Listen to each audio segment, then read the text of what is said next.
मैं खाना खाकर आती हूँ। मैं नहा कर आता हूँ। मैं कपड़े चेंज कर कर आता हूँ। फ्रेंड्स, ये कुछ ऐसे सेंटेंसेस है जो हम दिन भर में 50 बार बोलते हैं। As you can see there are two verbs in this sentences. For example, ये सेंटेंस है मैं खाना खा कर आती हूँ, मतलब मैं पहले खाना खाती हूँ फिर आती हूँ। मैं नहा कर आता हूँ, मतलब मैं पहले नहा लेता हूँ फिर आता हूँ। तो इस तरह के सेंटेंसेस में दो क्रियाएं होती हैं, दो वर्ब्स होती है। तो आइए देखते हैं इन सेंटेंसेस को किस सेंटेंस स्ट्रक्चर की हेल्प से ट्रांसलेट किया जाता है।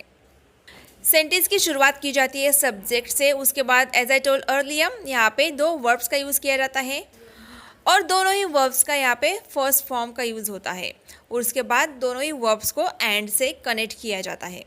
तो चलिए इस स्ट्रक्चर के कुछ एग्जाम्पल्स देख लेते हैं। बहुत ही ईजी है इस तरह के सेंटेंसेस बनाना।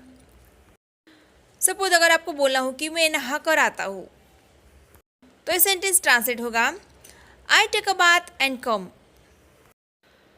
मैं खाना खाकर आती हूँ। I eat the food and come. किसी ने आपसे बोला कि मार्केट से थोड़ा सामान लेकर आओ, तो आप बोलते हो कि मैं थोड़ा थका हुआ हूँ, मैं थोड़ा आराम कर लेता हूँ फिर मार्केट जाता हूँ।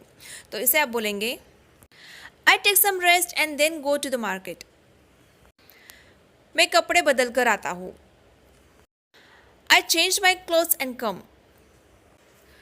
तो देखा फ्रेंड्स, कितना ईजी है इस तरह के सेंटेंसेस को बनाना। गाइज, कुछ ऐसे भी सेंटेंसेस होते हैं जो हम कई बार बोलते हैं, जैसे कि सब कुछ जानते हुए भी तुमने उसे जाने दिया। सब कुछ जानते हुए भी तुम मुझ पर ऐसे इल्ज़ाम कैसे लगा सकते हो। उसके बारे में सब कुछ जानते हुए भी तुमने उससे शादी कर ली। तो सब कुछ जानते हुए भी, इसके लिए इंग्लिश में बोला जाता है नोइंग एवरीथिंग। और इस तरह के सेंटेंसेस बनाने के लिए आपको सिर्फ इतना करना है, आपको सेंटेंस की शुरुआत करनी है नोइंग एवरीथिंग और उसके बाद आपको जो भी सेंटेंस बोलना हो वो आप बोल सकते हो और आपका सेंटेंस कंप्लीट हो जाएगा। फॉर एग्जाम्पल, अगर आपको ऐसा बोलना हो कि सब कुछ जानते हुए भी तुमने उसे जाने दिया, इट्स नॉट अ क्वेश्चन, मैं सिर्फ बोल रही हूँ, तो ये सेंटेंस बनेगा knowing everything you let him go. Knowing everything you let him go, सब कुछ जानते हुए भी तुमने उसे जाने दिया। सब कुछ जानते हुए भी तुम मुझ पर ऐसे इल्ज़ाम कैसे लगा सकते हो।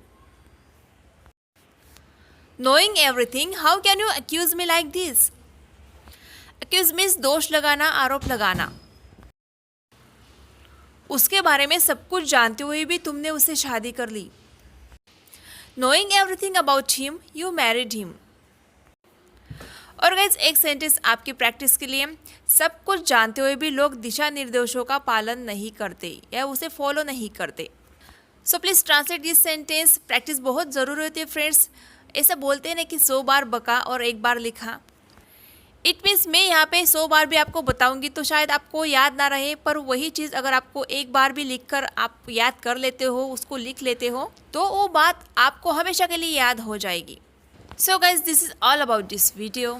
और फ्रेंड्स, ऐसे ही 100+ एडवांस इंग्लिश स्ट्रक्चर्स को लेकर और 1000+ डेली यूज इंग्लिश सेंटेंस को लेकर मैंने एक ई बुक बनाया है। अगर अभी तक आपने वो ई बुक परचेस नहीं किया है तो कर लीजिए। उस ई बुक की लिंक आपको डिस्क्रिप्शन बॉक्स में देखने को मिल जाएगी। So go through this link and brush up your English.